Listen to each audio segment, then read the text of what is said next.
Judges, chapter 1. After the death of Joshua, the Israelites asked the Lord, "Who of us is to go up first to fight against the Canaanites?" The Lord answered, "Judah shall go up.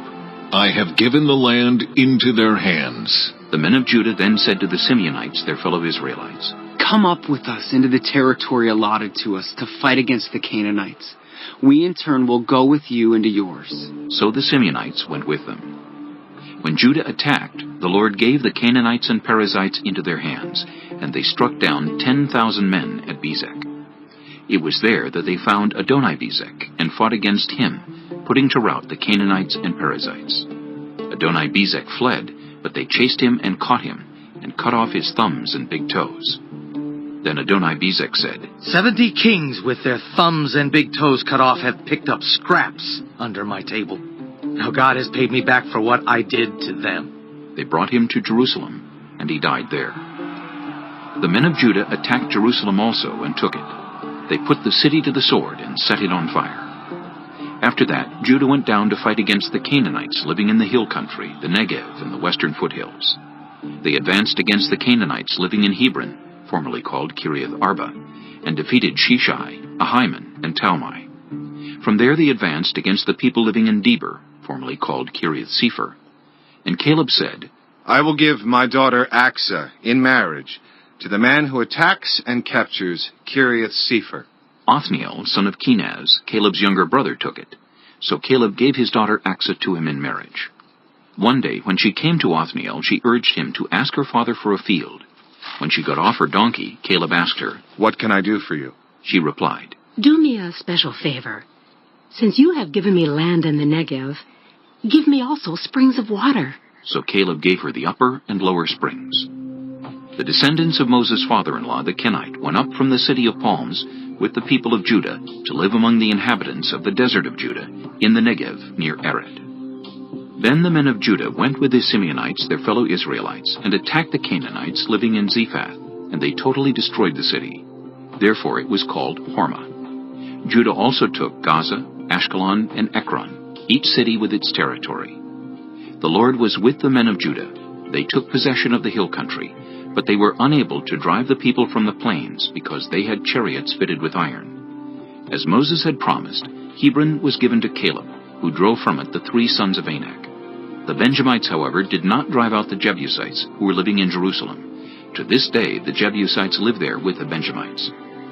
Now the tribes of Joseph attacked Bethel, and the Lord was with them.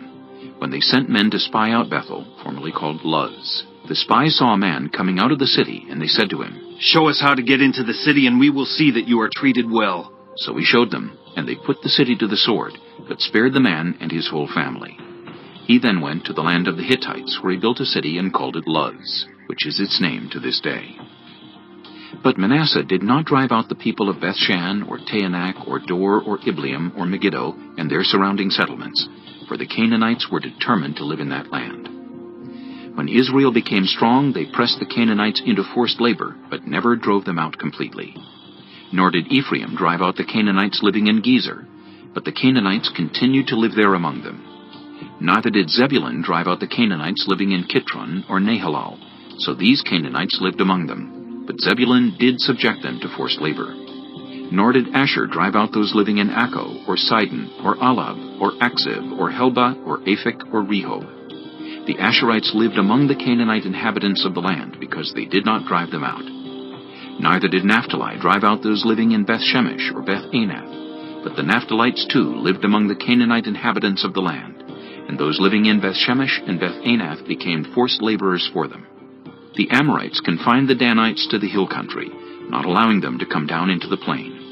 And the Amorites were determined also to hold out in Mount Heres, Aijalon, and Shaalbim. But when the power of the tribes of Joseph increased, they too were pressed into forced labor. The boundary of the Amorites was from Scorpion Pass to Selah and beyond.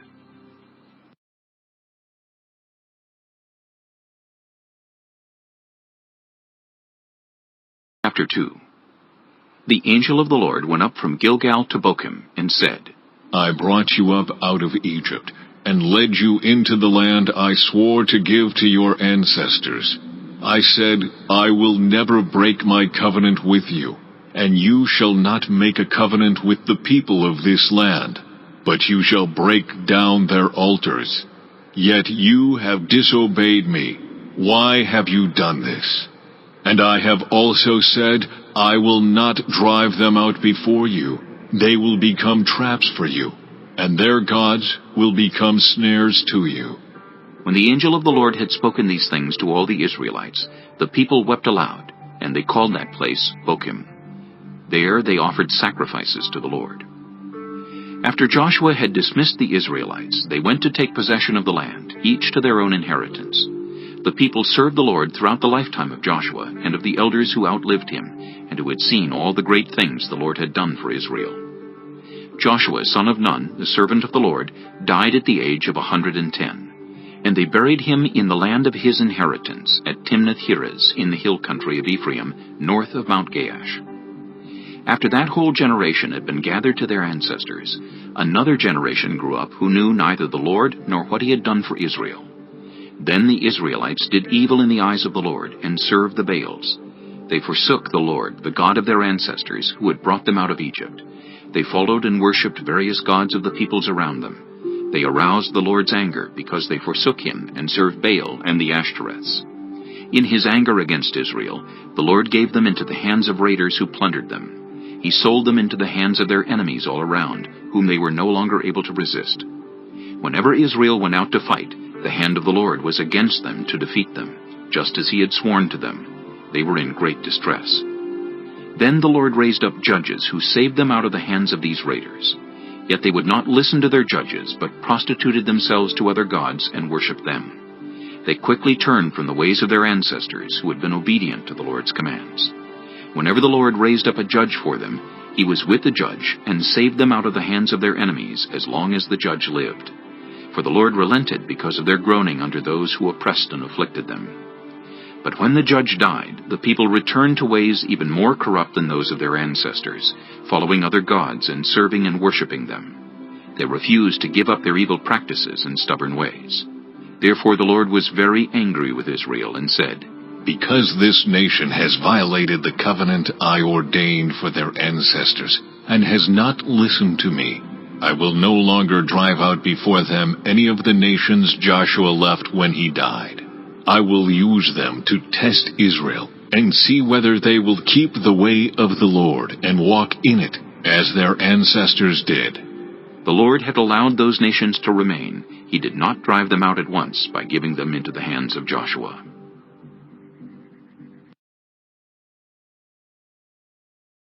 Chapter 3.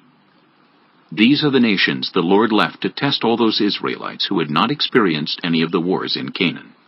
He did this only to teach warfare to the descendants of the Israelites who had not had previous battle experience.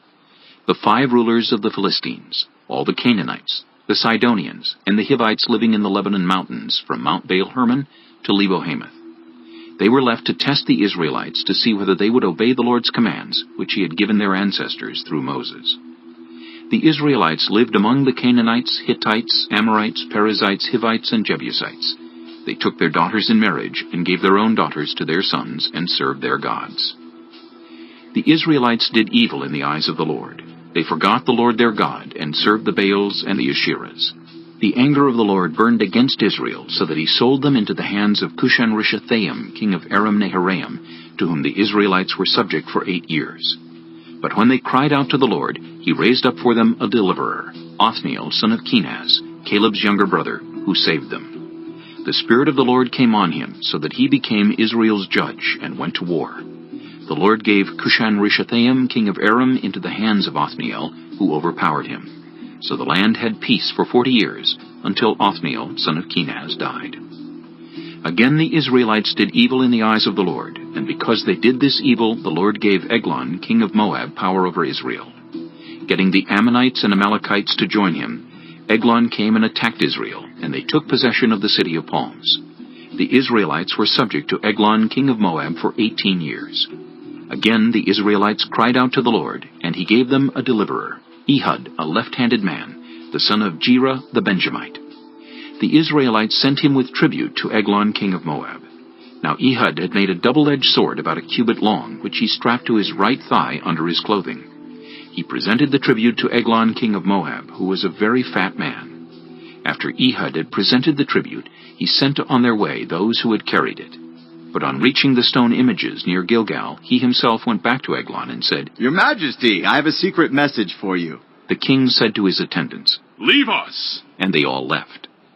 Ehud then approached him while he was sitting alone in the upper room of his palace, and said, "I have a message from God for you." As the king rose from his seat, Ehud reached with his left hand, drew the sword from his right thigh, and plunged it into the king's belly. Even the handle sank in after the blade, and his bowels discharged. Ehud did not pull the sword out, and the fat closed in over it. Then Ehud went out to the porch. He shut the doors of the upper room behind him and locked them. After he had gone, the servants came and found the doors of the upper room locked. They said, "He must be relieving himself in the inner room of the palace." They waited to the point of embarrassment, but when he did not open the doors of the room, they took a key and unlocked them. There they saw their lord fallen to the floor, dead. While they waited, Ehud got away. He passed by the stone images and escaped to Seirah. When he arrived there, he blew a trumpet in the hill country of Ephraim, and the Israelites went down with him from the hills, with him leading them. "Follow me," he ordered, "for the Lord has given Moab, your enemy, into your hands." So they followed him down and took possession of the fords of the Jordan that led to Moab. They allowed no one to cross over. At that time they struck down about 10,000 Moabites, all vigorous and strong. Not one escaped. That day Moab was made subject to Israel, and the land had peace for 80 years. After Ehud came Shamgar, son of Anab, who struck down 600 Philistines with an ox goad. He too saved Israel.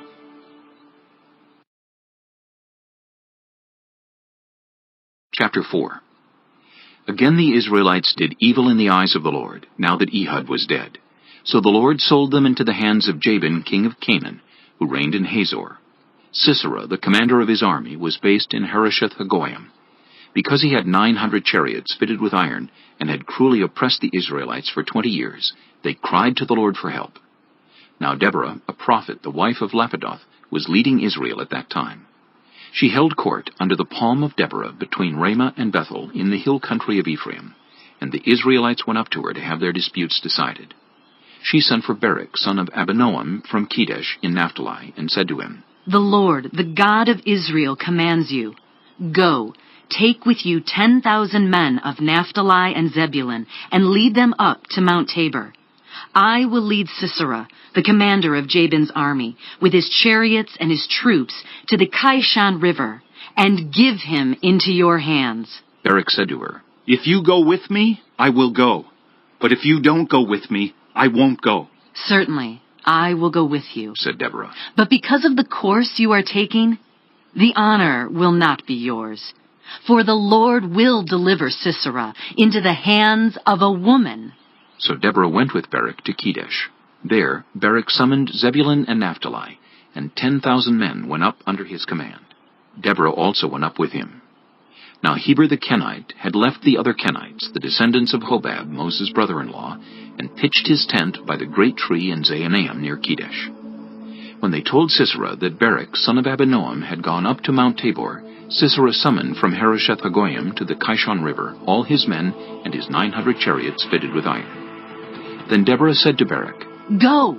This is the day the Lord has given Sisera into your hands. Has not the Lord gone ahead of you?" So Barak went down Mount Tabor with 10,000 men following him. At Barak's advance, the Lord routed Sisera and all his chariots and army by the sword, and Sisera got down from his chariot and fled on foot. Barak pursued the chariots and army as far as Harosheth-Hagoyim, and all Sisera's troops fell by the sword. Not a man was left. Sisera, meanwhile, fled on foot to the tent of Jael, the wife of Heber the Kenite, because there was an alliance between Jabin, king of Hazor, and the family of Heber the Kenite. Jael went out to meet Sisera and said to him, "Come, my lord, come right in. Don't be afraid." So he entered her tent, and she covered him with a blanket. "I'm thirsty," he said. "Please give me some water." She opened a skin of milk, gave him a drink, and covered him up. "Stand in the doorway of the tent," he told her. "If someone comes by and asks you, 'Is anyone in there?' say no." But Jael, Heber's wife, picked up a tent peg and a hammer, and went quietly to him while he lay fast asleep exhausted. She drove the peg through his temple into the ground, and he died. Just then Barak came by in pursuit of Sisera, and Jael went out to meet him. Come, she said. I will show you the man you're looking for. So he went in with her, and there lay Sisera with the tent peg through his temple, dead. On that day God subdued Jabin, king of Canaan, before the Israelites, and the hand of the Israelites pressed harder and harder against Jabin, king of Canaan, until they destroyed him. Chapter 5. On that day Deborah and Barak, son of Abinoam, sang this song. When the princes in Israel take the lead, when the people willingly offer themselves, praise the Lord. Hear this, you kings. Listen, you rulers. I, even I, will sing to the Lord. I will praise the Lord, the God of Israel, in song. When you, Lord, went out from Seir, when you marched from the land of Edom, the earth shook. The heavens poured, the clouds poured down water. The mountains quaked before the Lord, the one of Sinai, before the Lord, the God of Israel. In the days of Shamgar, son of Anath, in the days of Jael, the highways were abandoned, travelers took to winding paths. Villagers in Israel would not fight. They held back until I, Deborah, arose. Until I arose, a mother in Israel. God chose new leaders when war came to the city gates. But not a shield or spear was seen among 40,000 in Israel. My heart is with Israel's princes, with the willing volunteers among the people. Praise the Lord. You who ride on white donkeys, sitting on your saddle blankets, and you who walk along the road, consider the voice of the singers at the watering places. They recite the victories of the Lord, the victories of his villagers in Israel. Then the people of the Lord went down to the city gates. Wake up, Deborah. Wake up, break out in song. Arise, Barak, take captive your captives, son of Abinoam. The remnant of the nobles came down. The people of the Lord came down to me against the mighty. Some came from Ephraim, whose roots were in Amalek. Benjamin was with the people who followed you. From Maker, captains came down. From Zebulun, those who bear a commander's staff. The princes of Issachar were with Deborah. Yes, Issachar was with Barak, sent under his command into the valley. In the districts of Reuben, there was much searching of heart. Why did you stay among the sheep pens to hear the whistling for the flocks? In the districts of Reuben, there was much searching of heart. Gilead stayed beyond the Jordan. And Dan, why did he linger by the ships? Asher remained on the coast and stayed in his coves. The people of Zebulun risked their very lives. So did Naphtali on the terraced fields. Kings came, they fought. The kings of Canaan fought. At Taanach, by the waters of Megiddo, they took no plunder of silver. From the heavens the stars fought. From their courses they fought against Sisera. The river Kishon swept them away, the age-old river, the river Kishon. March on, my soul, be strong. Then thundered the horses' hooves, galloping, galloping go his mighty steeds. Curse Miraz, said the angel of the Lord. Curse its people bitterly, because they did not come to help the Lord against the mighty. Most blessed of women be Jael, the wife of Heber the Kenite, most blessed of tent-dwelling women. He asked for water, and she gave him milk. In a bowl fit for nobles, she brought him curdled milk. Her hand reached for the tent peg, her right hand for the workman's hammer. She struck Sisera, she crushed his head, she shattered and pierced his temple. At her feet he sank, he fell, there he lay. At her feet he sank, he fell.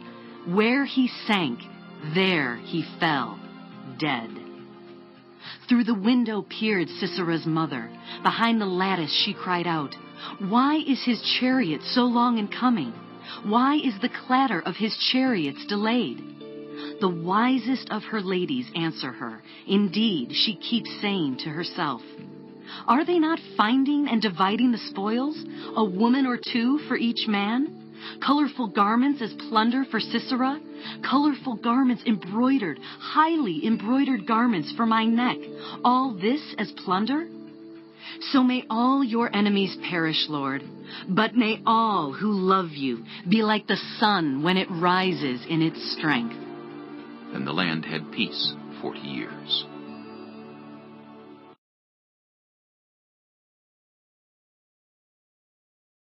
Chapter 6. The Israelites did evil in the eyes of the Lord, and for 7 years he gave them into the hands of the Midianites. Because the power of Midian was so oppressive, the Israelites prepared shelters for themselves in mountain clefts, caves, and strongholds. Whenever the Israelites planted their crops, the Midianites, Amalekites, and other eastern peoples invaded the country. They camped on the land and ruined the crops all the way to Gaza, and did not spare a living thing for Israel, neither sheep nor cattle nor donkeys. They came up with their livestock in their tents like swarms of locusts. It was impossible to count them or their camels. They invaded the land to ravage it. Midian so impoverished the Israelites that they cried out to the Lord for help. When the Israelites cried out to the Lord because of Midian, he sent them a prophet who said, "This is what the Lord, the God of Israel, says. I brought you up out of Egypt, out of the land of slavery. I rescued you from the hand of the Egyptians, and I delivered you from the hand of all your oppressors.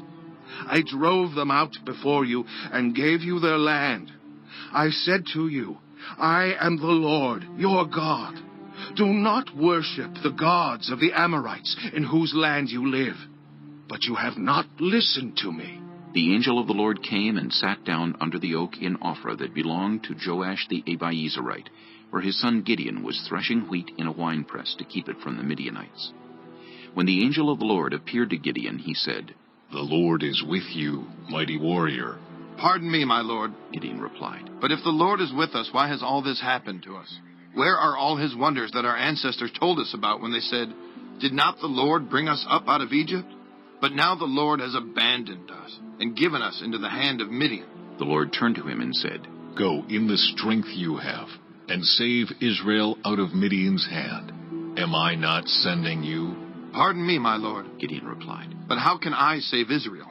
My clan is the weakest in Manasseh, and I am the least in my family." The Lord answered, "I will be with you, and you will strike down all the Midianites, leaving none alive." Gideon replied, "If now I have found favor in your eyes, give me a sign that it is really you talking to me. Please do not go away until I come back and bring my offering and set it before you." And the Lord said, "I will wait until you return."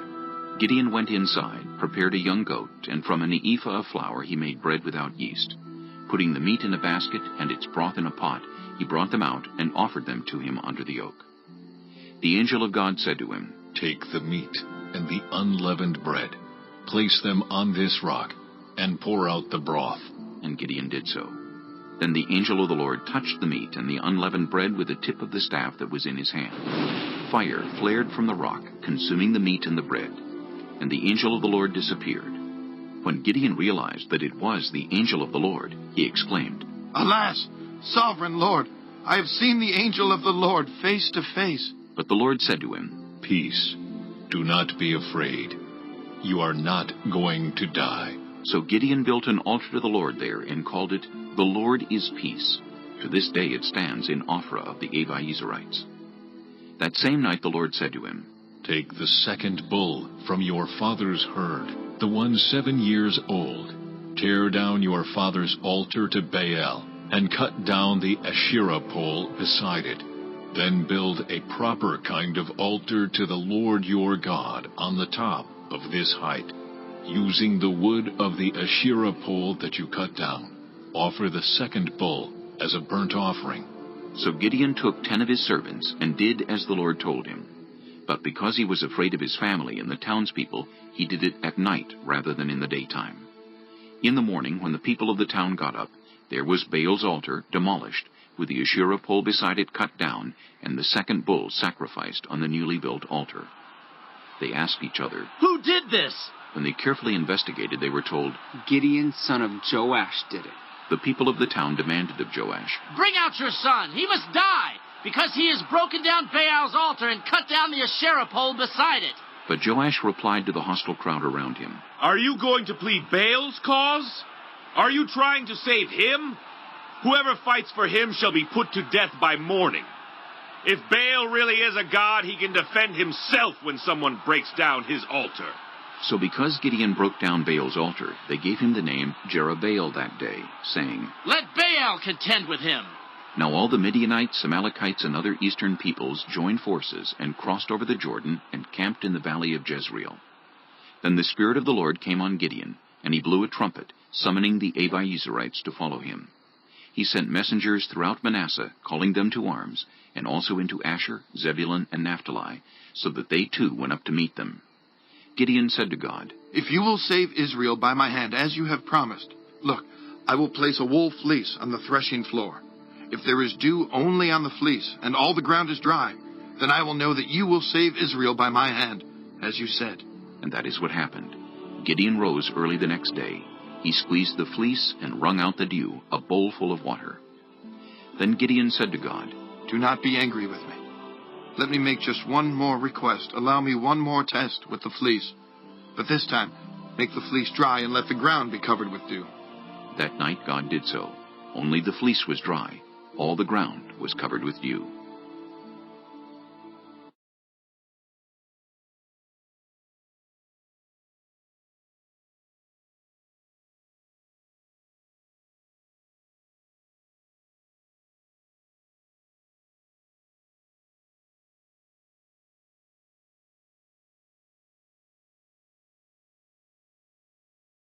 Chapter 7.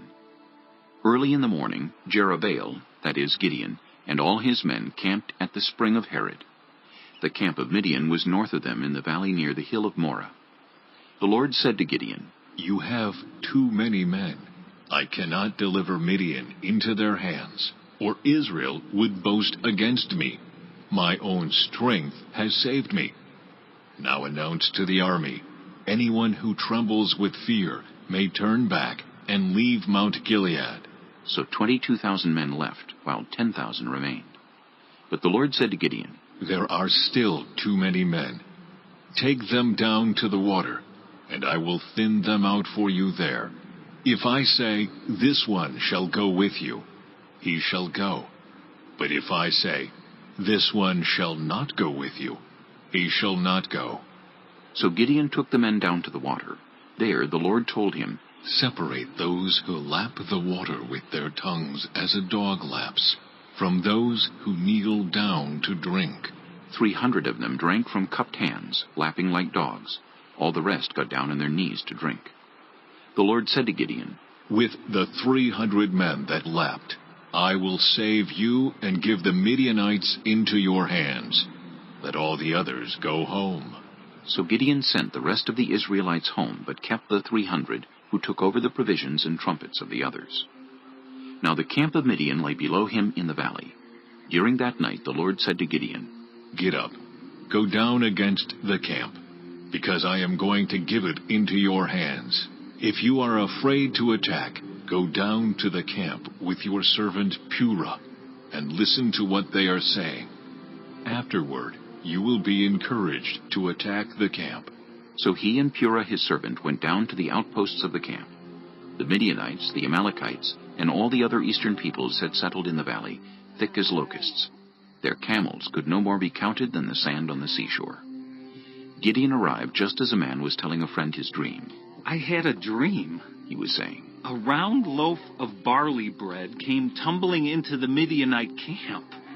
It struck the tent with such force that the tent overturned and collapsed. His friend responded, This can be nothing other than the sword of Gideon, son of Joash the Israelite. God has given the Midianites and the whole camp into his hands.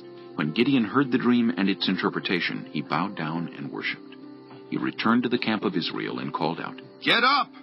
The Lord has given the Midianite camp into your hands. Dividing the 300 men into 3 companies, he placed trumpets and empty jars in the hands of all of them, with torches inside. Watch me, he told them. Follow my lead. When I get to the edge of the camp, do exactly as I do. When I and all who are with me blow our trumpets, then from all around the camp blow yours and shout, For the Lord and for Gideon.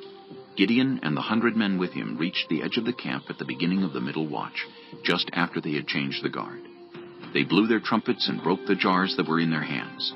The 3 companies blew the trumpets and smashed the jars. Grasping the torches in their left hands and holding in their right hands the trumpets they were to blow, they shouted, "A sword for the Lord and for Gideon!" While each man held his position around the camp, all the Midianites ran, crying out as they fled. When the 300 trumpets sounded, the Lord caused the men throughout the camp to turn on each other with their swords.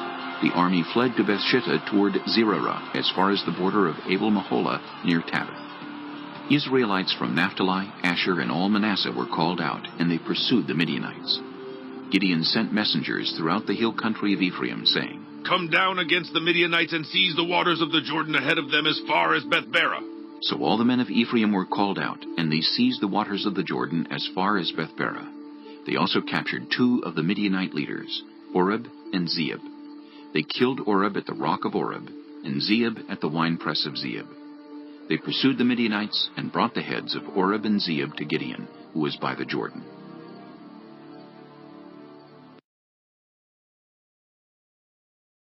Chapter 8. Now the Ephraimites asked Gideon, "Why have you treated us like this? Why didn't you call us when you went to fight Midian?" And they challenged him vigorously. But he answered them, "What have I accomplished compared to you? Aren't the gleanings of Ephraim's grapes better than the full grape harvest of Abiezer? God gave Oreb and Zeeb, the Midianite leaders, into your hands. What was I able to do compared to you?" At this, their resentment against him subsided. Gideon and his 300 men, exhausted, yet keeping up the pursuit, came to the Jordan and crossed it. He said to the men of Succoth, "Give my troops some bread. They are worn out, and I am still pursuing Zebah and Zalmunna, the kings of Midian." But the officials of Succoth said, "Do you already have the hands of Zebah and Zalmunna in your possession? Why should we give bread to your troops?" Then Gideon replied, "Just for that, when the Lord has given Zebah and Zalmunna into my hand, I will tear your flesh with desert thorns and briars." From there he went up to Peniel, and made the same request of them, but they answered as the men of Succoth had. So he said to the men of Peniel, "When I return in triumph, I will tear down this tower." Now Zebah and Zalmunna were in Karkor with a force of about 15,000 men, all that were left of the armies of the eastern peoples. 120,000 swordsmen had fallen. Gideon went up by the route of the nomads east of Nobah and Jogbehah, and attacked the unsuspecting army.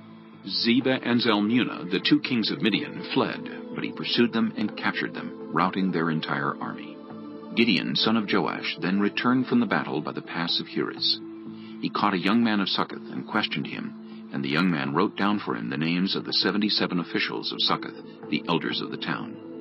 Then Gideon came and said to the men of Succoth, "Here are Zebah and Zalmunna, about whom you taunted me by saying, 'Do you already have the hands of Zebah and Zalmunna in your possession? Why should we give bread to your exhausted men?'" He took the elders of the town and taught the men of Succoth a lesson by punishing them with desert thorns and briars. He also pulled down the tower of Peniel and killed the men of the town. Then he asked Zebah and Zalmunna, "What kind of men did you kill at Tabor?" "Men like you," they answered, "each one with the bearing of a prince." Gideon replied, "Those were my brothers, the sons of my own mother. As surely as the Lord lives, if you had spared their lives, I would not kill you." Turning to Jether, his oldest son, he said, "Kill them." But Jether did not draw his sword because he was only a boy and was afraid. Zebah and Zalmunna said, "Come, do it yourself. As is the man, so is his strength." So Gideon stepped forward and killed them, and took the ornaments off their camels' necks. The Israelites said to Gideon, "Rule over us, you, your son, and your grandson, because you have saved us from the hand of Midian." But Gideon told them, "I will not rule over you, nor will my son rule over you. The Lord will rule over you." And he said, "I do have one request, that each of you give me an earring from your share of the plunder." It was the custom of the Ishmaelites to wear gold earrings. They answered, "We'll be glad to give them." So they spread out a garment, and each of them threw a ring from his plunder onto it. The weight of the gold rings he asked for came to 1,700 shekels, not counting the ornaments, the pendants, and the purple garments worn by the kings of Midian, or the chains that were on their camels' necks.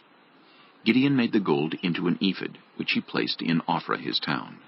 All Israel prostituted themselves by worshipping it there, and it became a snare to Gideon and his family. Thus Midian was subdued before the Israelites and did not raise its head again. During Gideon's lifetime the land had peace 40 years. Jerubbaal, son of Joash, went back home to live. He had 70 sons of his own, for he had many wives. His concubine, who lived in Shechem, also bore him a son, whom he named Abimelech. Gideon, son of Joash, died at a good old age, and was buried in the tomb of his father Joash in Ophrah of the Abiezerites. No sooner had Gideon died than the Israelites again prostituted themselves to the Baals. They set up Baal-berith as their god, and did not remember the Lord their God, who had rescued them from the hands of all their enemies on every side. They also failed to show any loyalty to the family of Jerubbaal, that is Gideon, in spite of all the good things he had done for them.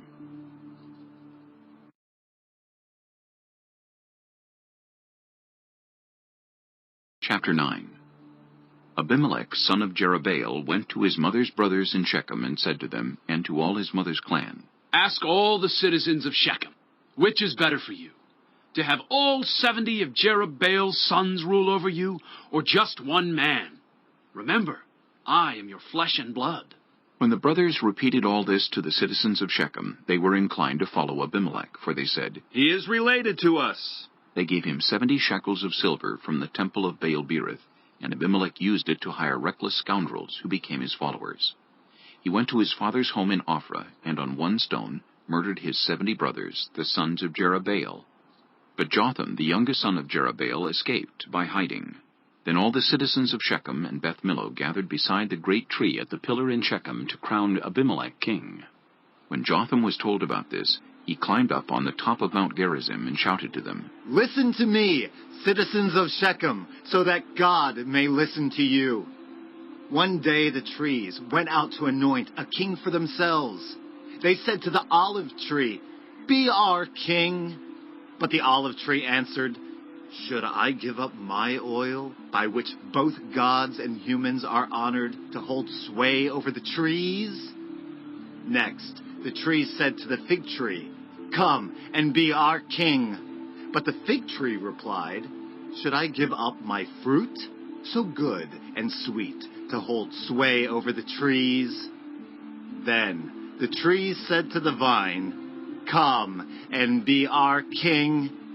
But the vine answered, Should I give up my wine, which cheers both gods and humans, to hold sway over the trees?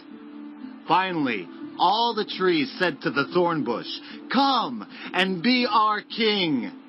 The thorn bush said to the trees, If you really want to anoint me king over you, come and take refuge in my shade.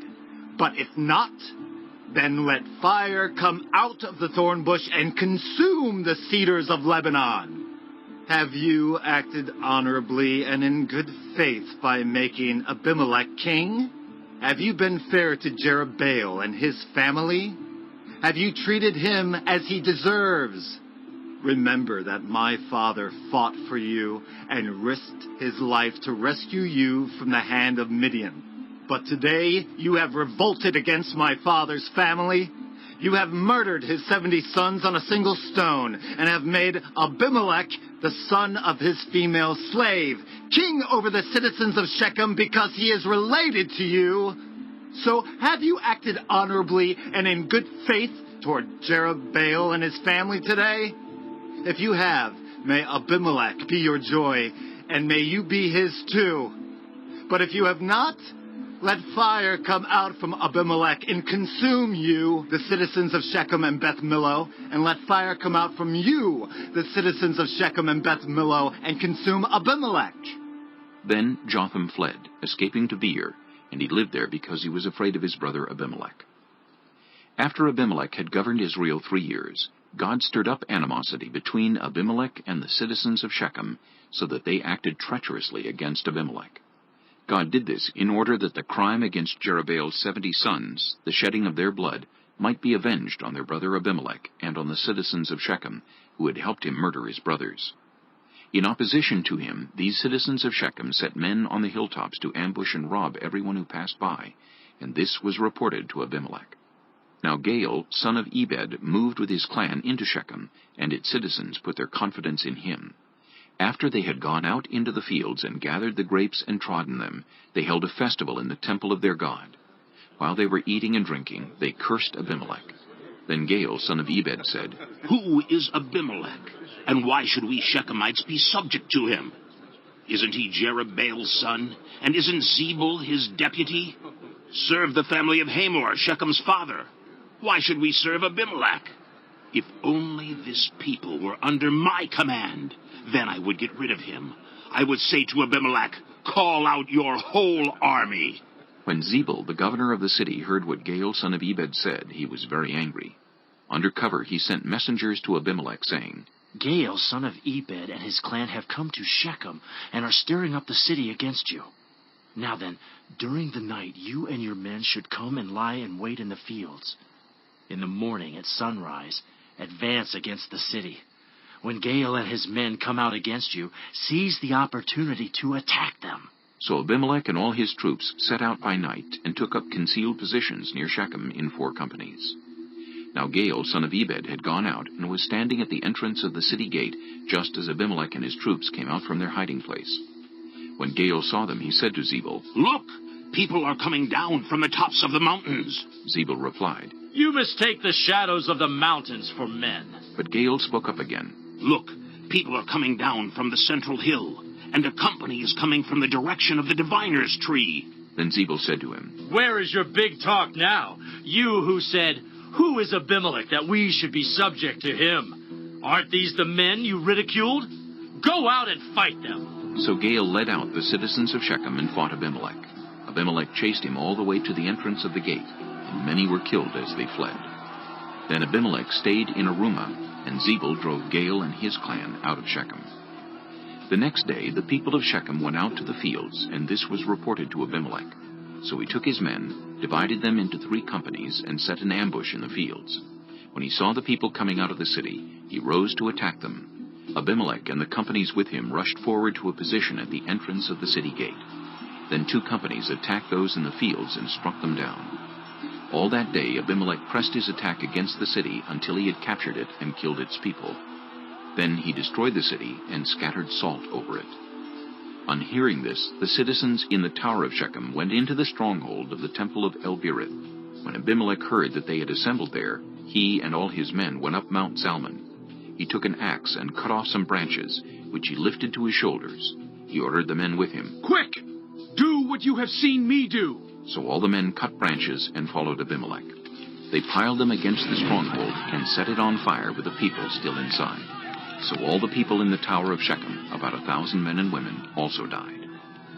Next, Abimelech went to Thebez and besieged it and captured it. Inside the city, however, was a strong tower, to which all the men and women, all the people of the city had fled. They had locked themselves in and climbed up on the tower roof. Abimelech went to the tower and attacked it. But as he approached the entrance to the tower to set it on fire, a woman dropped an upper millstone on his head and cracked his skull. Hurriedly he called to his armor-bearer, "Draw your sword and kill me, so that they can't say, 'A woman killed him.'" So his servant ran him through, and he died. When the Israelites saw that Abimelech was dead, they went home. Thus God repaid the wickedness that Abimelech had done to his father by murdering his 70 brothers. God also made the people of Shechem pay for all their wickedness. The curse of Jotham, son of Jerubbaal, came on them.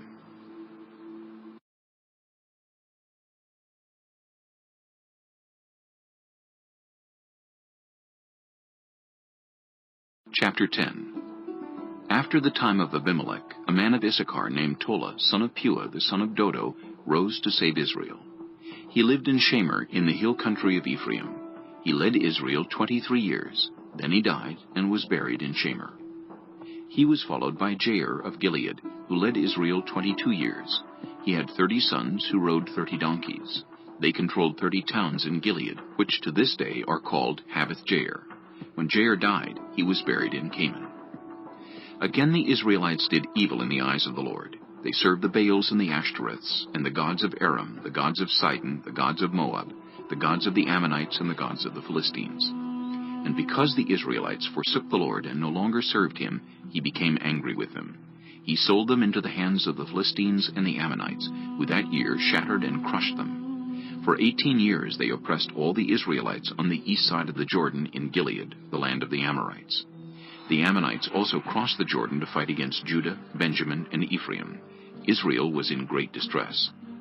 Then the Israelites cried out to the Lord. "We have sinned against you, forsaking our God and serving the Baals." The Lord replied, When the Egyptians, the Amorites, the Ammonites, the Philistines, the Sidonians, the Amalekites, and the Maonites oppressed you, and you cried to me for help, did I not save you from their hands? But you have forsaken me and served other gods, so I will no longer save you. Go and cry out to the gods you have chosen. Let them save you when you are in trouble. But the Israelites said to the Lord, "We have sinned. Do with us whatever you think best, but please rescue us now." Then they got rid of the foreign gods among them and served the Lord, and he could bear Israel's misery no longer. When the Ammonites were called to arms and camped in Gilead, the Israelites assembled and camped at Mizpah. The leaders of the people of Gilead said to each other, "Whoever will take the lead in attacking the Ammonites will be head over all who live in Gilead."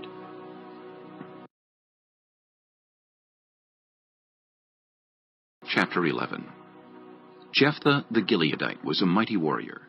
His father was Gilead, his mother was a prostitute. Gilead's wife also bore him sons, and when they were grown up, they drove Jephthah away. "You are not going to get any inheritance in our family," they said, "because you are the son of another woman." So Jephthah fled from his brothers and settled in the land of Tob, where a gang of scoundrels gathered around him and followed him. Some time later, when the Ammonites were fighting against Israel, the elders of Gilead went to get Jephthah from the land of Tob. "Come," they said, "be our commander so we can fight the Ammonites." Jephthah said to them, "Didn't you hate me and drive me from my father's house? Why do you come to me now, when you're in trouble?" The elders of Gilead said to him, "Nevertheless, we are turning to you now. Come with us to fight the Ammonites, and you will be head over all of us who live in Gilead."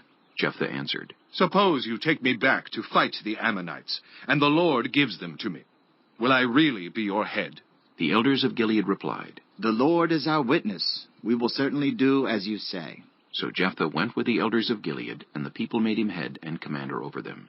And he repeated all his words before the Lord in Mizpah. Then Jephthah sent messengers to the Ammonite king with a question. "What do you have against me that you have attacked my country?"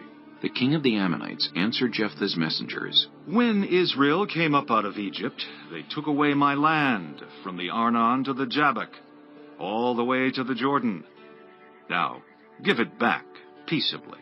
Jephthah sent back messengers to the Ammonite king, saying, "This is what Jephthah says.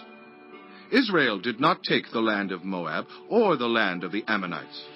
But when they came up out of Egypt, Israel went through the wilderness to the Red Sea and on to Kadesh. Then Israel sent messengers to the king of Edom, saying, 'Give us permission to go through your country.' But the king of Edom would not listen. They sent also to the king of Moab, and he refused. So Israel stayed at Kadesh. Next, they traveled through the wilderness, skirted the lands of Edom and Moab, passed along the eastern side of the country of Moab, and camped on the other side of the Arnon. They did not enter the territory of Moab, for the Arnon was its border. Then Israel sent messengers to Sihon, king of the Amorites, who ruled in Heshbon, and said to him, 'Let us pass through your country to our own place.' Sihon, however, did not trust Israel to pass through his territory. He mustered all his troops and encamped at Jahaz and fought with Israel. Then the Lord, the God of Israel, gave Sihon and his whole army into Israel's hands, and they defeated them. Israel took over all the land of the Amorites who lived in that country, capturing all of it, from the Arnon to the Jabbok, and from the desert to the Jordan. Now since the Lord, the God of Israel, has driven the Amorites out before his people Israel, what right have you to take it over? Will you not take what your god Chemosh gives you? Likewise, whatever the Lord our God has given us, we will possess. Are you any better than Balak, son of Zippor, king of Moab?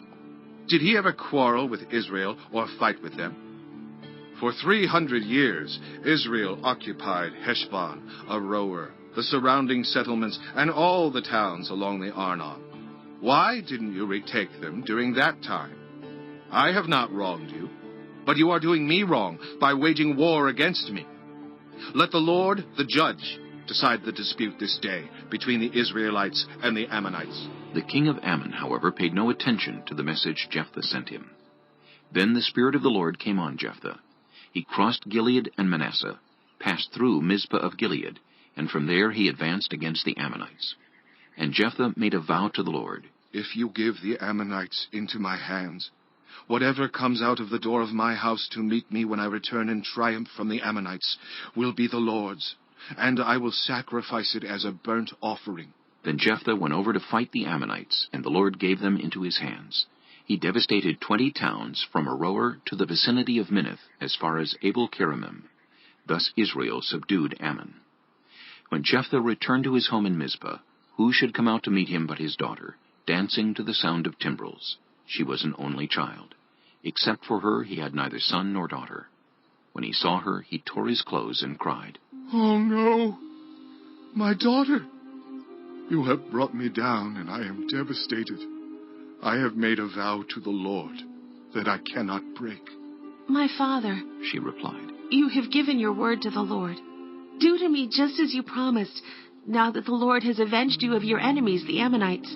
But grant me this one request, she said. Give me 2 months to roam the hills and weep with my friends, because I will never marry. You may go, he said, and he let her go for 2 months. She and her friends went into the hills and wept because she would never marry.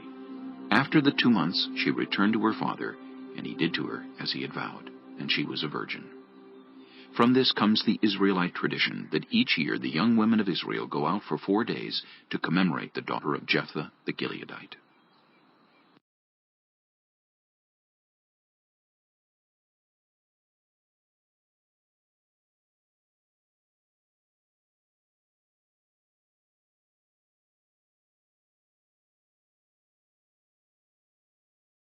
Chapter 12. The Ephraimite forces were called out, and they crossed over to Zaphon. They said to Jephthah, "Why did you go to fight the Ammonites without calling us to go with you? We're going to burn down your house over your head." Jephthah answered, I and my people were engaged in a great struggle with the Ammonites, and although I called, you didn't save me out of their hands. When I saw that you wouldn't help, I took my life in my hands and crossed over to fight the Ammonites, and the Lord gave me the victory over them. Now why have you come up today to fight me? Jephthah then called together the men of Gilead and fought against Ephraim. The Gileadites struck them down because the Ephraimites had said, "You Gileadites are renegades from Ephraim and Manasseh." The Gileadites captured the fords of the Jordan leading to Ephraim, and whenever a survivor of Ephraim said, "Let me cross over," the men of Gilead asked him, "Are you an Ephraimite?" If he replied, "No," they said, "All right, say Shibboleth." If he said, "Sibboleth," because he could not pronounce the word correctly, they seized him and killed him at the fords of the Jordan. 42,000 Ephraimites were killed at that time. Jephthah led Israel 6 years. Then Jephthah the Gileadite died and was buried in a town in Gilead. After him, Ibzan of Bethlehem led Israel. He had 30 sons and 30 daughters. He gave his daughters away in marriage to those outside his clan, and for his sons he brought in 30 young women as wives from outside his clan. Ibzan led Israel 7 years. Then Ibzan died and was buried in Bethlehem. After him, Elon the Zebulunite led Israel 10 years. Then Elon died and was buried in Aijalon in the land of Zebulun. After him, Abdon, son of Hillel, from Pirathon, led Israel. He had 40 sons and 30 grandsons who rode on 70 donkeys. He led Israel 8 years. Then Abdon, son of Hillel, died, and was buried at Pirathon in Ephraim, in the hill country of the Amalekites. Chapter 13. Again the Israelites did evil in the eyes of the Lord, so the Lord delivered them into the hands of the Philistines for 40 years. A certain man of Zorah, named Manoah, from the clan of the Danites, had a wife who was childless, unable to give birth. The angel of the Lord appeared to her and said, "You are barren and childless. But you are going to become pregnant and give birth to a son. Now see to it that you drink no wine or other fermented drink, and that you do not eat anything unclean. You will become pregnant and have a son whose head is never to be touched by a razor, because the boy is to be a Nazirite, dedicated to God from the womb. He will take the lead in delivering Israel from the hands of the Philistines." Then the woman went to her husband and told him, "A man of God came to me. He looked like an angel of God, very awesome. I didn't ask him where he came from, and he didn't tell me his name. But he said to me, 'You will become pregnant and have a son. Now then, drink no wine or other fermented drink, and do not eat anything unclean, because the boy will be a Nazirite of God from the womb until the day of his death.'" Then Manoah prayed to the Lord, "Pardon your servant, Lord. I beg you to let the man of God you sent to us come again to teach us how to bring up the boy who is to be born." God heard Manoah, and the angel of God came again to the woman while she was out in the field. But her husband Manoah was not with her. The woman hurried to tell her husband. "He's here, the man who appeared to me the other day." Manoah got up and followed his wife. When he came to the man, he said, "Are you the man who talked to my wife?" "I am," he said. So Manoah asked him, "When your words are fulfilled, what is to be the rule that governs the boy's life and work?" The angel of the Lord answered, "Your wife must do all I have told her. She must not eat anything that comes from the grapevine, nor drink any wine or other fermented drink, nor eat anything unclean. She must do everything I have commanded her." Manoah said to the angel of the Lord, "We would like you to stay until we prepare a young goat for you." The angel of the Lord replied, "Even though you detain me, I will not eat any of your food. But if you prepare a burnt offering, offer it to the Lord." Manoah did not realize that it was the angel of the Lord. Then Manoah inquired of the angel of the Lord, "What is your name, so that we may honor you when your word comes true?" He replied, "Why do you ask my name? It is beyond understanding." Then Manoah took a young goat, together with a grain offering, and sacrificed it on a rock to the Lord. And the Lord did an amazing thing while Manoah and his wife watched. As the flame blazed up from the altar toward heaven, the angel of the Lord ascended in the flame. Seeing this, Manoah and his wife fell with their faces to the ground. When the angel of the Lord did not show himself again to Manoah and his wife, Manoah realized that it was the angel of the Lord. "We are doomed to die," he said to his wife. "We have seen God." But his wife answered, "If the Lord had meant to kill us, he would not have accepted a burnt offering and grain offering from our hands, nor shown us all these things, or now told us this." The woman gave birth to a boy and named him Samson.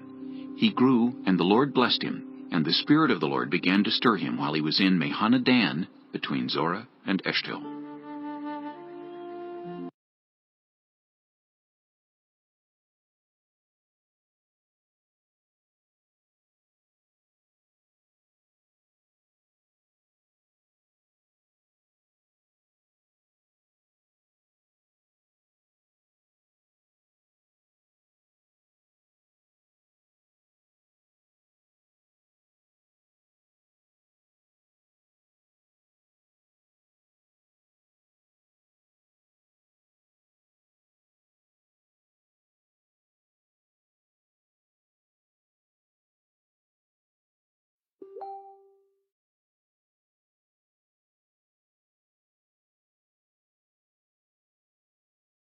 Chapter 4.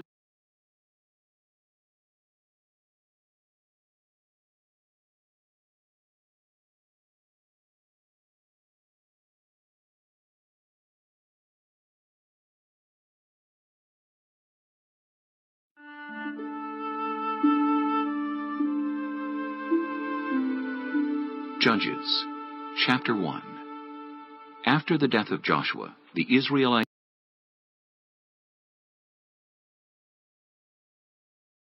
asked the Lord, "Who of..."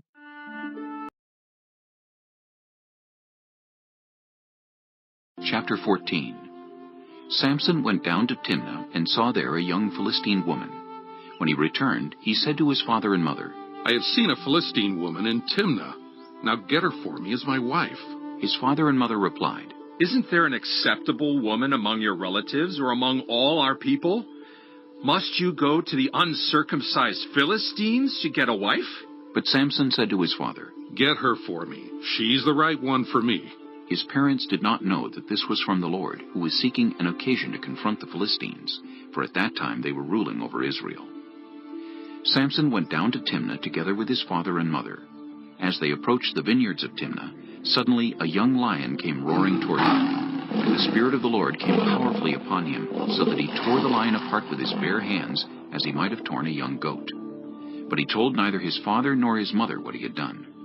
Then he went down and talked with the woman, and he liked her. Some time later, when he went back to marry her, he turned aside to look at the lion's carcass, and in it he saw a swarm of bees and some honey. He scooped out the honey with his hands and ate as he went along. When he rejoined his parents, he gave them some, and they too ate it. But he did not tell them that he had taken the honey from the lion's carcass. Now his father went down to see the woman, and there Samson held a feast, as was customary for young men. When the people saw him, they chose 30 men to be his companions. Let me tell you a riddle, Samson said to them. If you can give me the answer within the 7 days of the feast, I will give you 30 linen garments and 30 sets of clothes. If you can't tell me the answer, you must give me 30 linen garments and 30 sets of clothes. Tell us your riddle, they said. Let's hear it. He replied, Out of the eater, something to eat. Out of the strong, something sweet. For 3 days they could not give the answer. On the 4th day they said to Samson's wife, Coax your husband into explaining the riddle for us, or we will burn you and your father's household to death. Did you invite us here to steal our property? Then Samson's wife threw herself on him, sobbing. You hate me. You don't really love me. You've given my people a riddle, but you haven't told me the answer. I haven't even explained it to my father or mother, he replied. So why should I explain it to you? She cried the whole 7 days of the feast. So on the 7th day he finally told her, because she continued to press him. She in turn explained the riddle to her people. Before sunset on the 7th day, the men of the town said to him, What is sweeter than honey? What is stronger than a lion? Samson said to them, If you had not plowed with my heifer, you would not have solved my riddle. Then the Spirit of the Lord came powerfully upon him. He went down to Ashkelon, struck down 30 of their men, stripped them of everything, and gave their clothes to those who had explained the riddle. Burning with anger, he returned to his father's home, and Samson's wife was given to one of his companions who had attended him at the feast. Chapter 15. Later on, at the time of wheat harvest, Samson took a young goat and went to visit his wife. He said, I'm going to my wife's room. But her father would not let him go in. I was so sure you hated her, he said, that I gave her to your companion. Isn't her younger sister more attractive?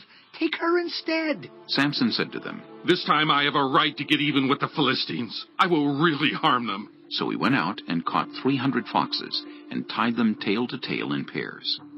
He then fastened a torch to every pair of tails, lit the torches, and let the foxes loose in the standing grain of the Philistines. He burned up the shocks and standing grain, together with the vineyards and olive groves. When the Philistines asked, Who did this? They were told, Samson, the Timnite's son-in-law, because his wife was given to his companion. So the Philistines went up and burned her and her father to death. Samson said to them, Since you've acted like this, I swear that I won't stop until I get my revenge on you. He attacked them viciously and slaughtered many of them. Then he went down and stayed in a cave in the rock of Etam. The Philistines went up and camped in Judah, spreading out near Lehi. The people of Judah asked, Why have you come to fight us? We have come to take Samson prisoner, they answered, to do to him as he did to us. Then 3,000 men from Judah went down to the cave in the rock of Etam and said to Samson, Don't you realize that the Philistines are rulers over us? What have you done to us? He answered, I merely did to them what they did to me. They said to him, We've come to tie you up and hand you over to the Philistines. Samson said, Swear to me that you won't kill me yourselves. Agreed, they answered. We will only tie you up and hand you over to them. We will not kill you. So they bound him with 2 new ropes and led him up from the rock. As he approached Lehi, the Philistines came toward him shouting. The Spirit of the Lord came powerfully upon him. The ropes on his arms became like charred flax, and the bindings dropped from his hands. Finding a fresh jawbone of a donkey, he grabbed it and struck down 1,000 men. Then Samson said, "With a donkey's jawbone I have made donkeys of them. With a donkey's jawbone I have killed 1,000 men." When he finished speaking, he threw away the jawbone, and the place was called Ramoth-Lehi. Because he was very thirsty, he cried out to the Lord, "You have given your servant this great victory. Must I now die of thirst and fall into the hands of the uncircumcised?" Then God opened up the hollow place in Lehi, and water came out of it. When Samson drank, his strength returned, and he revived. So the spring was called En-Hakkore, and it is still there in Lehi. Samson led Israel for 20 years in the days of the Philistines.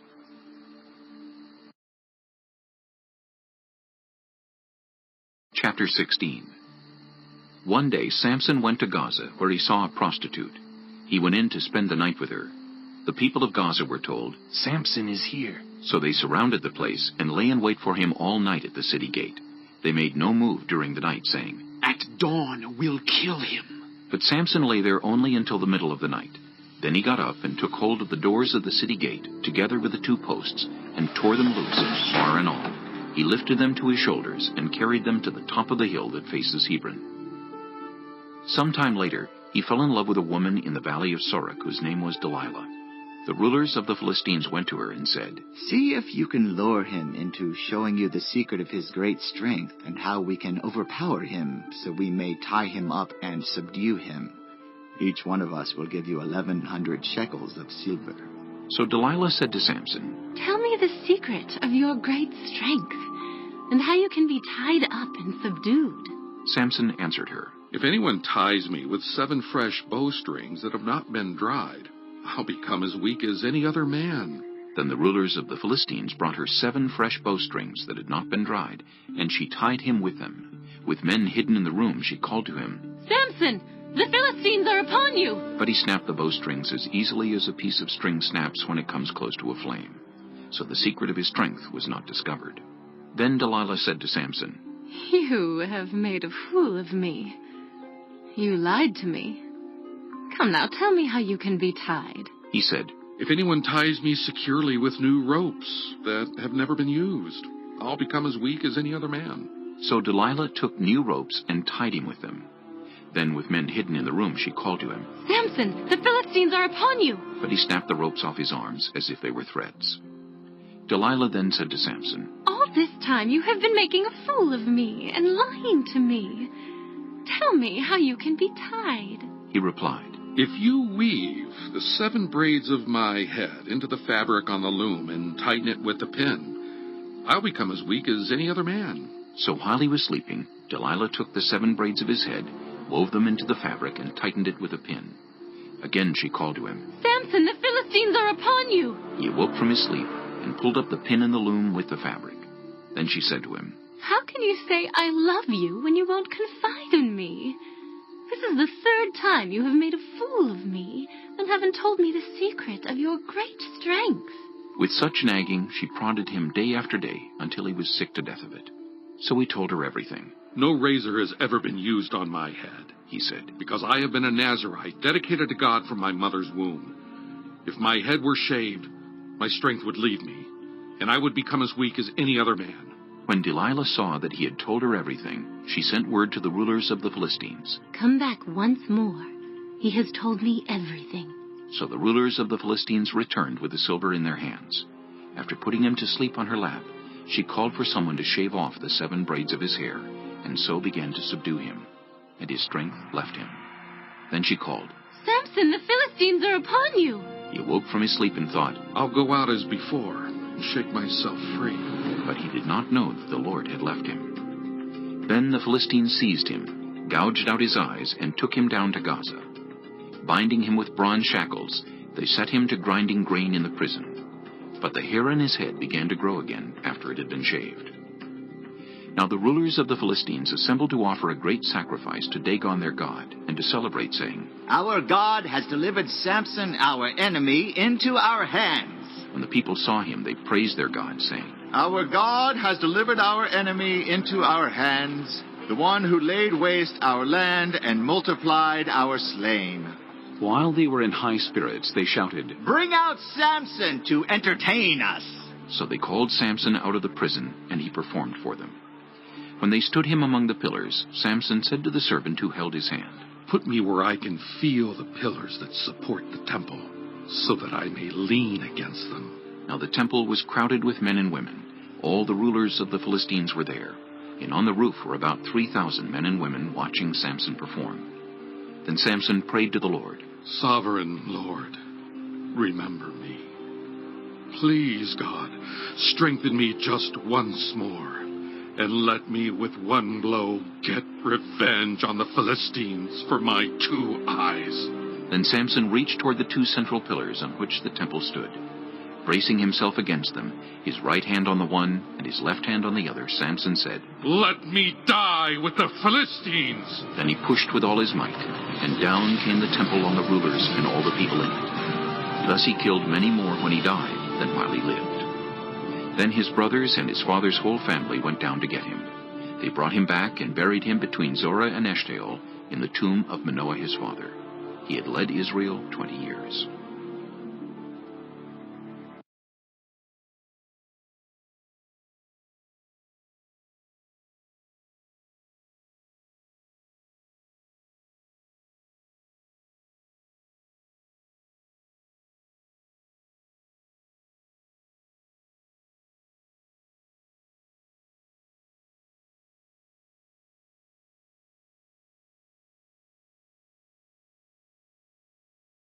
Chapter 17. Now a man named Micah from the hill country of Ephraim said to his mother, "The 1,100 shekels of silver that were taken from you and about which I heard you utter a curse, I have that silver with me. I took it." Then his mother said, "The Lord bless you, my son." When he returned the 1,100 shekels of silver to his mother, she said, "I solemnly consecrate my silver to the Lord, for my son to make an image overlaid with silver. I will give it back to you." So after he returned the silver to his mother, she took 200 shekels of silver and gave them to a silversmith, who used them to make the idol, and it was put in Micah's house. Now this man Micah had a shrine, and he made an ephod and some household gods, and installed one of his sons as his priest. In those days Israel had no king, everyone did as they saw fit. A young Levite from Bethlehem in Judah, who had been living within the clan of Judah, left that town in search of some other place to stay. On his way, he came to Micah's house in the hill country of Ephraim. Micah asked him, "Where are you from?" "I'm a Levite from Bethlehem in Judah," he said, "and I'm looking for a place to stay." Then Micah said to him, "Live with me and be my father and priest, and I'll give you 10 shekels of silver a year, your clothes, and your food." So the Levite agreed to live with him, and the young man became like one of his sons to him. Then Micah installed the Levite, and the young man became his priest and lived in his house. And Micah said, "Now I know that the Lord will be good to me, since this Levite has become my priest."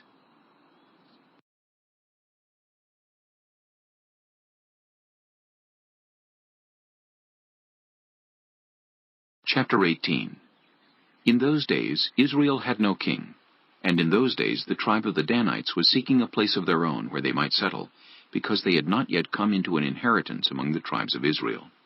So the Danites sent 5 of their leading men from Zorah and Eshtaol to spy out the land and explore it. These men represented all the Danites. They told them, "Go explore the land." So they entered the hill country of Ephraim and came to the house of Micah, where they spent the night. When they were near Micah's house, they recognized the voice of the young Levite. So they turned in there and asked him, "Who brought you here? What are you doing in this place? Why are you here?" He told them what Micah had done for him, and said, "He has hired me, and I am his priest." Then they said to him, "Please inquire of God to learn whether our journey will be successful." The priest answered them, "Go in peace. Your journey has the Lord's approval." So the 5 men left and came to Laish, where they saw that the people were living in safety, like the Sidonians, at peace and secure. And since their land lacked nothing, they were prosperous. Also they lived a long way from the Sidonians and had no relationship with anyone else. When they returned to Zorah and Eshtaol, their fellow Danites asked them, "How did you find things?" They answered, "Come on, let's attack them. We have seen the land, and it is very good. Aren't you going to do something? Don't hesitate to go there and take it over. When you get there, you will find an unsuspecting people and a spacious land that God has put into your hands, a land that lacks nothing whatever."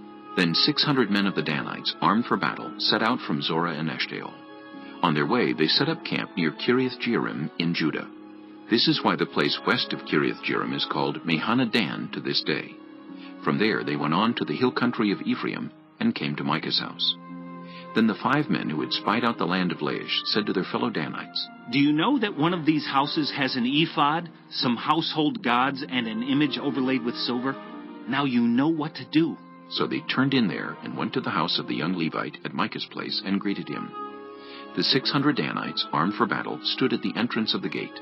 The 5 men who had spied out the land went inside and took the idol, the ephod, and the household gods, while the priest and the 600 armed men stood at the entrance of the gate. When the 5 men went into Micah's house and took the idol, the ephod, and the household gods, the priest said to them, "What are you doing?" They answered him, "Be quiet. Don't say a word. Come with us and be our father and priest. Isn't it better that you serve a tribe and clan in Israel as priest rather than just one man's household?" The priest was very pleased.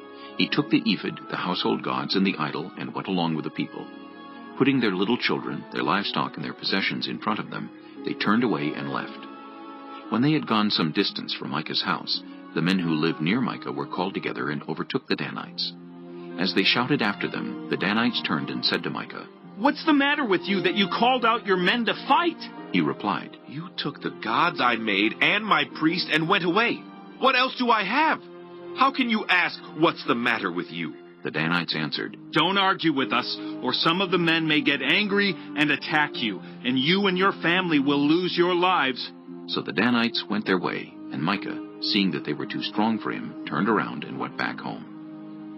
Then they took what Micah had made, and his priest, and went on to Laish against a people at peace and secure.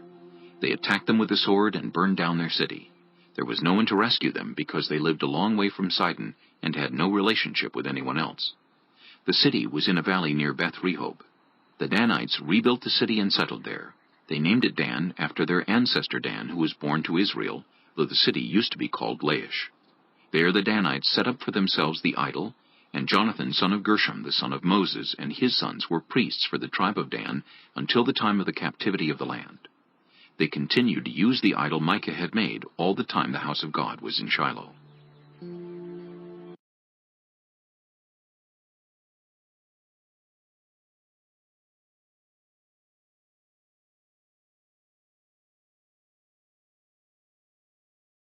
Chapter 18.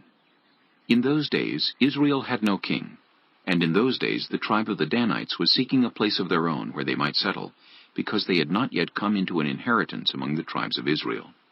So the Danites sent 5 of their leading men from Zorah and Eshtaol to spy out the land and explore it.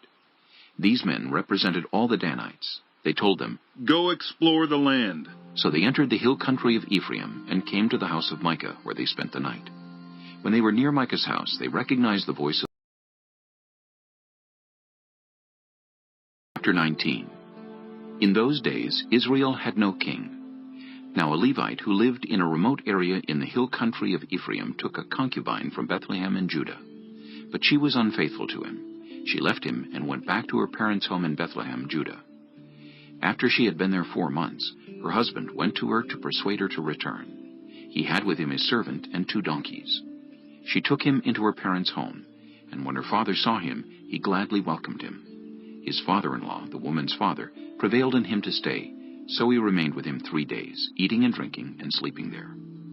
On the 4th day they got up early, and he prepared to leave. But the woman's father said to his son-in-law, "Refresh yourself with something to eat. Then you can go." So the 2 of them sat down to eat and drink together. Afterward the woman's father said, "Please stay tonight and enjoy yourself." And when the man got up to go, his father-in-law persuaded him, so he stayed there that night. On the morning of the 5th day, when he rose to go, the woman's father said, "Refresh yourself. Wait till afternoon." So the 2 of them ate together.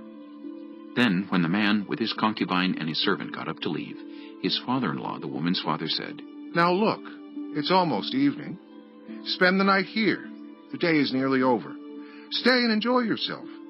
Early tomorrow morning, you can get up and be on your way home." But, unwilling to stay another night, the man left and went toward Jebus, that is, Jerusalem, with his 2 saddle donkeys and his concubine. When they were near Jebus, and the day was almost gone, the servant said to his master, "Come, let's stop at this city of the Jebusites and spend the night." His master replied, "No, we won't go into any city whose people are not Israelites.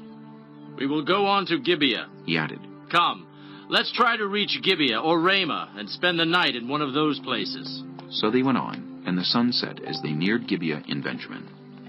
There they stopped to spend the night. They went and sat in the city square, but no one took them in for the night. That evening an old man from the hill country of Ephraim, who was living in Gibeah, the inhabitants of the place were Benjamites, came in from his work in the fields.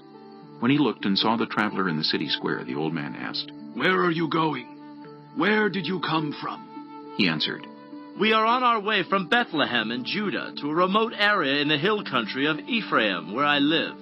I have been to Bethlehem in Judah, and now I am going to the house of the Lord. No one has taken me in for the night.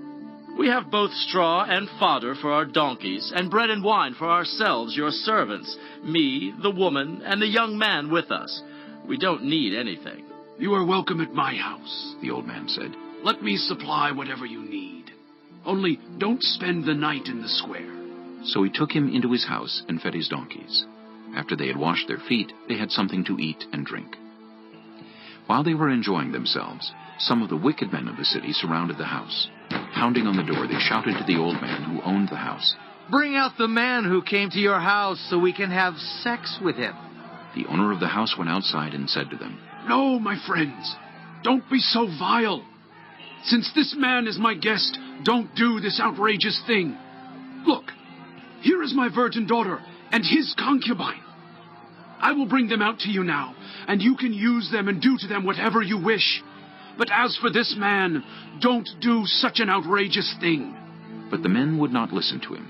So the man took his concubine and sent her outside to them, and they raped her and abused her throughout the night, and at dawn they let her go.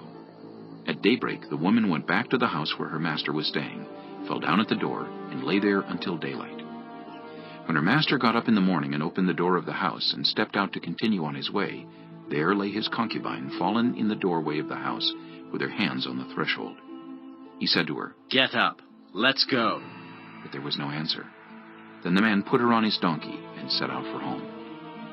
When he reached home, he took a knife and cut up his concubine limb by limb into 12 parts and sent them into all the areas of Israel. Everyone who saw it was saying to one another, "Such a thing has never been seen or done, not since the day the Israelites came up out of Egypt.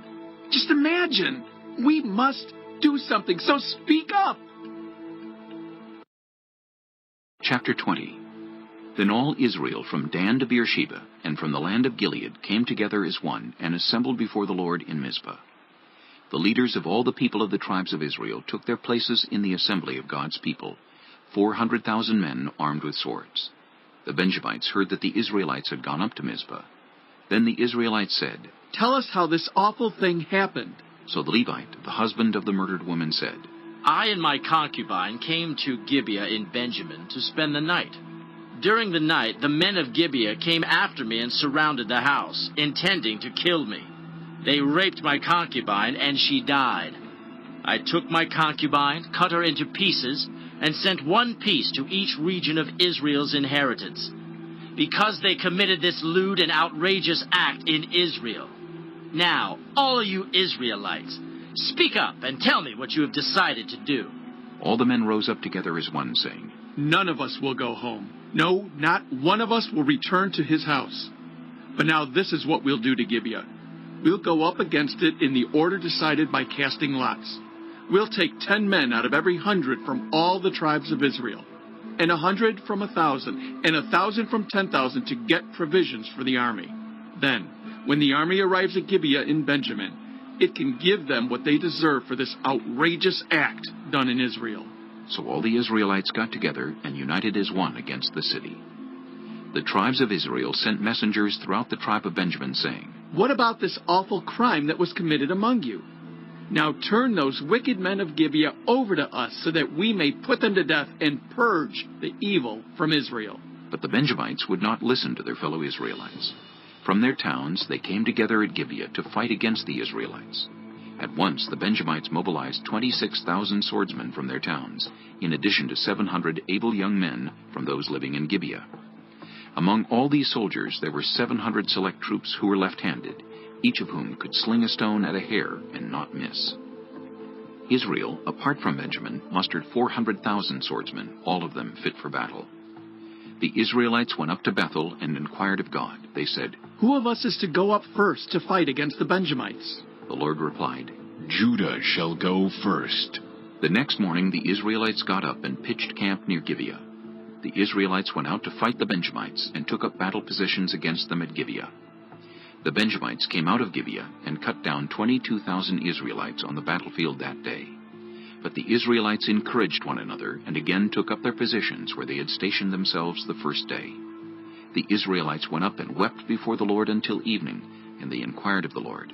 They said, "Shall we go up again to fight against the Benjamites, our fellow Israelites?" The Lord answered, "Go up against them." Then the Israelites drew near to Benjamin the second day. This time, when the Benjamites came out from Gibeah to oppose them, they cut down another 18,000 Israelites, all of them armed with swords. Then all the Israelites, the whole army, went up to Bethel, and there they sat weeping before the Lord. They fasted that day until evening, and presented burnt offerings and fellowship offerings to the Lord. And the Israelites inquired of the Lord. In those days the ark of the covenant of God was there, with Phinehas, son of Eleazar, the son of Aaron, ministering before it.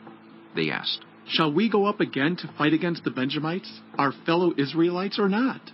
The Lord responded, "Go, for tomorrow I will give them into your hands." Then Israel set an ambush around Gibeah. They went up against the Benjamites on the third day, and took up positions against Gibeah as they had done before. The Benjamites came out to meet them, and were drawn away from the city. They began to inflict casualties on the Israelites as before, so that about 30 men fell in the open field and on the roads, the one leading to Bethel and the other to Gibeah. While the Benjamites were saying, "We are defeating them as before," the Israelites were saying, "Let's retreat and draw them away from the city to the roads." All the men of Israel moved from their places and took up positions at Baal Tamar, and the Israelite ambush charged out of its place on the west of Gibeah. Then 10,000 of Israel's able young men made a frontal attack on Gibeah. The fighting was so heavy that the Benjamites did not realize how near disaster was. The Lord defeated Benjamin before Israel, and on that day the Israelites struck down 25,100 Benjamites, all armed with swords. Then the Benjamites saw that they were beaten. Now the men of Israel had given way before Benjamin because they relied on the ambush they had set near Gibeah. Those who had been in ambush made a sudden dash into Gibeah, spread out, and put the whole city to the sword. The Israelites had arranged with the ambush that they should send up a great cloud of smoke from the city, and then the Israelites would counterattack. The Benjamites had begun to inflict casualties on the Israelites, about 30, and they said, "We are defeating them as in the first battle." But when the column of smoke began to rise from the city, the Benjamites turned and saw the whole city going up in smoke. Then the Israelites counterattacked, and the Benjamites were terrified, because they realized that disaster had come on them. So they fled before the Israelites in the direction of the wilderness, but they could not escape the battle. And the Israelites who came out of the towns cut them down there. They surrounded the Benjamites, chased them, and easily overran them in the vicinity of Gibeah on the east. 18,000 Benjamites fell, all of them valiant fighters. As they turned and fled toward the wilderness to the rock of Rimmon, the Israelites cut down 5,000 men along the roads. They kept pressing after the Benjamites as far as Gidom and struck down 2,000 more. On that day, 25,000 Benjamite swordsmen fell, all of them valiant fighters. But 600 of them turned and fled into the wilderness to the rock of Rimmon, where they stayed 4 months. The men of Israel went back to Benjamin and put all the towns to the sword, including the animals and everything else they found. All the towns they came across, they set on fire.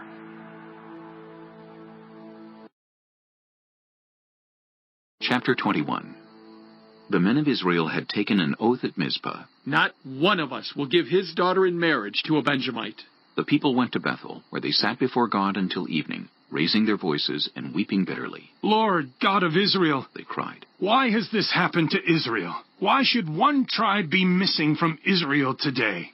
Early the next day the people built an altar and presented burnt offerings and fellowship offerings. Then the Israelites asked, "Who from all the tribes of Israel has failed to assemble before the Lord?" for they had taken a solemn oath that anyone who failed to assemble before the Lord at Mizpah was to be put to death. Now the Israelites grieved for the tribe of Benjamin, their fellow Israelites. Today one tribe is cut off from Israel, they said. How can we provide wives for those who are left, since we have taken an oath by the Lord not to give them any of our daughters in marriage? Then they asked, Which one of the tribes of Israel failed to assemble before the Lord at Mizpah? They discovered that no one from Jabesh-Gilead had come to the camp for the assembly. For when they counted the people, they found that none of the people of Jabesh-Gilead were there. So the assembly sent 12,000 fighting men with instructions to go to Jabesh-Gilead and put to the sword those living there, including the women and children. This is what you are to do, they said. Kill every male and every woman who is not a virgin. They found among the people living in Jabesh-Gilead 400 young women who had never slept with a man, and they took them to the camp at Shiloh in Canaan. Then the whole assembly sent an offer of peace to the Benjamites at the rock of Rimmon. So the Benjamites returned at that time and were given the women of Jabesh-Gilead who had been spared. But there were not enough for all of them. The people grieved for Benjamin because the Lord had made a gap in the tribes of Israel. And the elders of the assembly said, With the women of Benjamin destroyed, how shall we provide wives for the men who are left? The Benjamite survivors must have heirs, they said, so that a tribe of Israel will not be wiped out. We can't give them our daughters as wives, since we Israelites have taken this oath. Cursed be anyone who gives a wife to a Benjamite. But look, there is the annual festival of the Lord in Shiloh, which lies north of Bethel, east of the road that goes from Bethel to Shechem, and south of Labonah. So they instructed the Benjamites, saying, Go and hide in the vineyards and watch. When the young women of Shiloh come out to join in the dancing, rush from the vineyards, and each of you seize one of them to be your wife. Then return to the land of Benjamin. When their fathers or brothers complain to us, we will say to them, Do us the favor of helping them, because we did not get wives for them during the war. You will not be guilty of breaking your oath, because you did not give your daughters to them. So that is what the Benjamites did. While the young women were dancing, each man caught one and carried her off to be his wife. Then they returned to their inheritance and rebuilt the towns and settled in them. At that time the Israelites left that place and went home to their tribes and clans, each to his own inheritance. In those days Israel had no king. Everyone did as they saw fit.